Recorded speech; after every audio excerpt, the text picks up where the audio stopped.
ঘরে যদি থাকে ডিম আর বেসন, তাহলে আপনিও কিন্তু বানিয়ে নিতে পারবেন অভিনব এই নাস্তার আইটেমটি।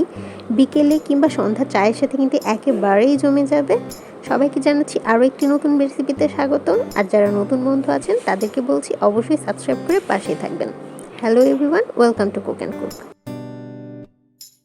তো এই রেসিপি বানানোর জন্য সর্বপ্রথম যে মেন ইনগ্রিডিয়েন্ট সেটা হচ্ছে ডিম। তো এখানে আমি 2টা ডিম নিয়েছি সেদ্ধ করে, এরপর আমি একটা ডিম থেকে 4টা টুকরো করে কেটে নিচ্ছি।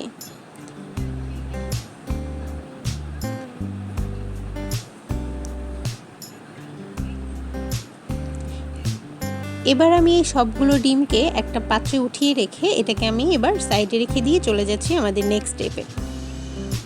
একটা বল নিয়েছি, এখানে আমি দিয়ে দিচ্ছি 1 কাপের মতো পেঁয়াজ কুচি। এখানে একটু পেঁয়াজ কুচিটা বেশি দিলে কিন্তু খেতে ভালো লাগে। দিয়ে দিচ্ছি 1/2 কাপ থেকে একটু বেশি বেসন। দিয়ে দিচ্ছি লবণ স্বাদ মতো, 1/2 চা চামচ হলুদের গুঁড়া, 1/2 চা চামচ ধনিয়া গুঁড়া, 1/2 চা চামচ মরিচের গুঁড়া দিয়ে দিচ্ছি। ঝালটা আপনাদের পছন্দ মতো দিতে পারবেন। 3-4টা কাঁচামরিচ কুচি দিয়ে দিলাম, আর দিয়ে দিচ্ছি অপশনাল অরিগানো। এরপর সব কিছুকে একসাথে খুব ভালো মতো হাত দিয়ে মেখে নিয়ে অল্প অল্প করে পানি দিয়ে এটাকে একটা ডোর মতো করে তৈরি করব। তো এখানে আমি একটা শুকনো ইনগ্রিডিয়েন্ট যেটা বলতে ভুলে যাচ্ছিলাম, সেটা হচ্ছে এখানে আমরা কিন্তু 1/2 চা চামচের মতো বেকিং পাউডার ব্যবহার করেছি। আপনারা চাইলে বেকিং সোডাও এখানে ব্যবহার করতে পারেন, তবে যে কোনো একটাই ব্যবহার করবেন 1/2 চা চামচ পরিমাণে।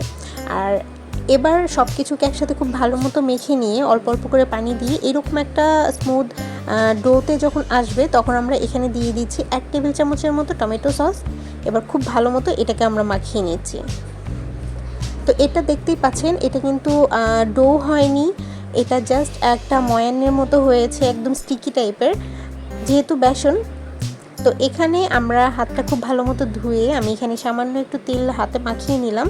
এবার অল্প অল্প করে এখান থেকে একটু করে এই ডোটা নিয়ে খুব ভালো মতো এরকম একটু চেপে চেপে একটু ছড়িয়ে দিচ্ছি এবং এটার উপরে দিয়ে দিচ্ছি 1 টুকরো ডিম।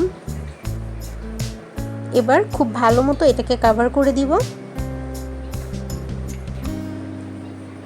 তো এভাবে হাত দিয়ে একটু ঘুরিয়ে ঘুরিয়ে এটাকে জাস্ট শুধু একটা কাটলেটের শেপ দিলেই কিন্তু এটা রেডি। আর এটা কিন্তু এভাবে বানিয়ে একটা একটা করে রেখে দিবেন না, একটা একটা করে বানাবেন এবং একটা একটা করে ভাজবেন। এরপর এখানে চুলায় কিন্তু তেল গরম হতে দিয়েছিলাম, তেলটা খুব ভালো মতো গরম হলে এবার একটা একটা করে এই ডিমের চপগুলো আমরা দিয়ে দিচ্ছি। এগুলো বানিয়ে রেখে দিলে কিন্তু এগুলো যেহেতু অনেকটাই স্টিকি, দেখা যাবে আপনি যে পাত্রে রাখবেন সেই পাত্রে একদম লেগে যাবে, আপনার তখন ওঠাতে কিন্তু খুব বেশি কষ্ট হবে। এজন্য আপনারা যখন ভাজবেন একটা একটা করে বানাবেন এবং একটা একটা করে এভাবে তেলের মধ্যে দিয়ে দিয়ে ভাজবেন। তো এভাবে একটু উল্টে পাল্টে নিয়ে মিডিয়াম আঁচে আমরা খুব ভালো মতো করে এগুলোকে ভেজে নিচ্ছি। তো ভাজা হয়ে গেলে এরকম একটা কালার চলে আসলে এবার আমরা খুব ভালো মতো করে এগুলোকে তুলে নিব। তো ব্যাস, আমার কিন্তু এই ডিমের নাস্তাটা রেডি।